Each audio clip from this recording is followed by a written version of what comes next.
यदि राजद्रोह उनके ऊपर लगता है तो ये गलत इस्तेमाल है उस कानून का। क्या ये दायरे नहीं होने चाहिए अभिव्यक्ति के, कि अभिव्यक्ति की आजादी के नाम पर कुछ भी और कहीं भी किसी व्यक्ति के द्वारा कहा जाता है?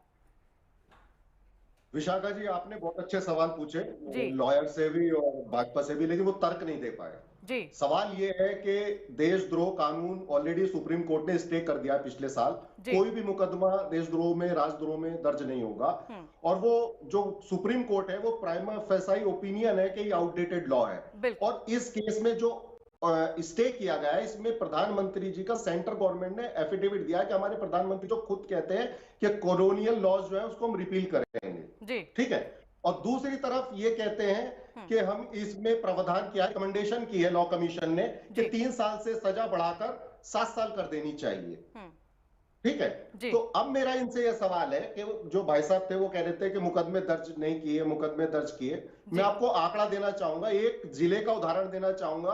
2017 और 18 में झारखंड में खुंटी जिला है, उसमें इनकी भाजपा की सरकार थी और उन्होंने आदिवासी वहां पे पत्थलगड़ी मूवमेंट चला रहे थे और 10,000 लोगों पर इन्होंने एफआईआर की थी राजद्रोह की।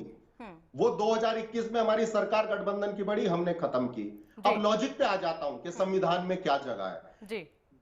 कानून जो है ये 1870 में इंसर्ट किया गया था, लॉर्ड मैकुले ने इंसर्ट किया था। और वो इसलिए इंसर्ट किया था कि उनको डर था कि खिलाफत मूवमेंट बढ़ रहा है, उससे अंग्रेजों को दिक्कत होगी। बिल्कुल। लेकिन उसके बाद 1962 में Kedarnath versus state of Bihar का केस आया, उसकी गाइडलाइंस के आधार पर एफआईआर दर्ज हो रही थी।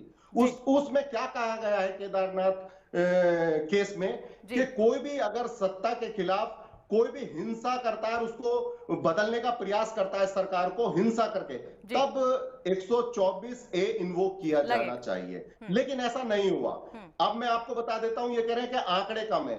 पिछले 9 सालों में जो इनकी सरकारें हैं उन्होंने 559 केसेस दर्ज किए हैं देश में। और कुछ आंकड़ा मैं देना चाहूंगा। बिल्कुल। देखिए उसमें से आंकड़ा सर जावेद जी, हमारे पास आंकड़े हैं कि उसमें से 80% जो केसेस हैं वो झूठ पाए गए हैं। ये सुप्रीम कोर्ट की तरफ से भी कहा गया है। इसीलिए सुप्रीम कोर्ट ने कहा है कि पहले जांच होगी, इसके बाद इस पूरे मामले पर इन धाराओं के तहत जो मुकदमे हैं वो दर्ज होने चाहिए।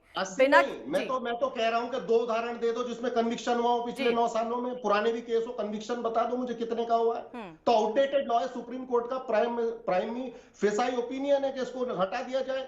लेकिन ये क्यों लाया गया? ये लाया गया है इसलिए भय के लिए, और इसमें कन्विक्शन नहीं होगा ये हमें भी पता है। लेकिन सजाई इसकी प्रोसेस है, क्योंकि 3 साल से बढ़ा के 7 साल सजा कर दी, तो बेल 7 साल के जो क्राइम होते हैं जिसमें एफआईआर दर्ज होती है उसमें ट्रायल कोर्ट बेल नहीं देता।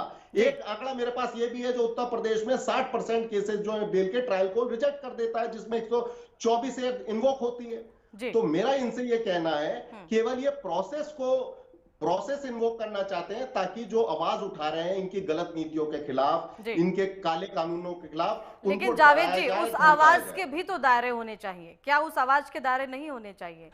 आपको लगता है कि आप किसी भी संवैधानिक पद, देश के प्रधानमंत्री, देश के राष्ट्रपति को लेकर आप कहीं भी कुछ भी कहेंगे और राजद्रोह लगेगा, तो फिर आप वहीं से हवाला देंगे कि ये तो अंग्रेजों के जमाने का कानून है, इसकी जरूरत नहीं है। ये पूरी तरीके से हम कह सकते हैं कि लोकतांत्रिक प्रक्रिया, फिर आप उसको ठहरा देते हैं।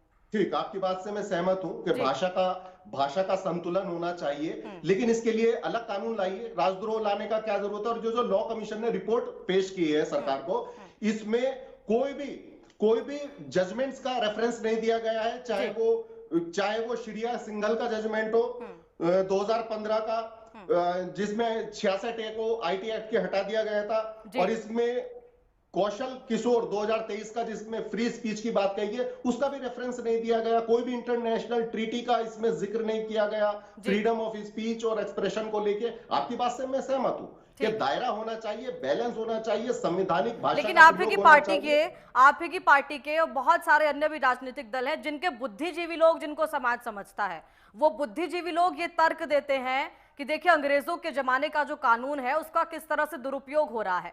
देश के अंदर आजादी की अभिव्यक्ति या बोलने की अभिव्यक्ति जो है वो पूरी तरीके से खत्म हो रही है। सरकार के खिलाफ बोलेंगे तो ईडी के एक्शंस होंगे, नेशनल एजेंसियों का इस्तेमाल होगा, राजद्रोह लगाया जाएगा। ये जो बातें हैं सर, ये समाज में फैलाने वाले भी तो आप लोग ही हैं, ऐसा क्यों?